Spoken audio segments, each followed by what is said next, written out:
વ્યાસપીઠેથી 2 હાથ જોડીને કરબદ્ધ પ્રાર્થના કરું કે હવે પછી જો તમારી બુદ્ધિનું પરિવર્તન થાય, તમને સારા વિચારો મળ્યા હોય અને થોડાક માવતરે જો પુણ્ય કર્યા હોય તો પતંગો ચગાવવાનું બંધ કરો.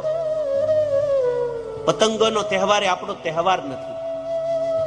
શી ખબર ક્યાંથી આ તહેવાર આવી અને આપણે એની અંદર લાગી ગયા. પક્ષીઓને મારીએ ત્યાં સુધી વાંધો નહીં, પણ રોડ રસ્તા ઉપર કેટલા માણસોની ગરદન કપાઈ જાય. પેલી ચાઇનાની દોરી કેવી, ચાકુ વાગે સારું, પણ આ દોરી જેને વાગે એને નહીં મરવાનું નહીં જીવવાનું. અને આ બને આપણે જાગૃત ક્યારે થઈએ ખબર?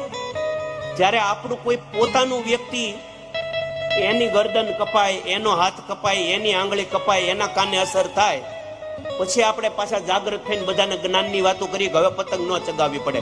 તો ગયા વર્ષે તને કઈ કઈ તૂટી ગયા, તે બંધ કેમ ન કરી?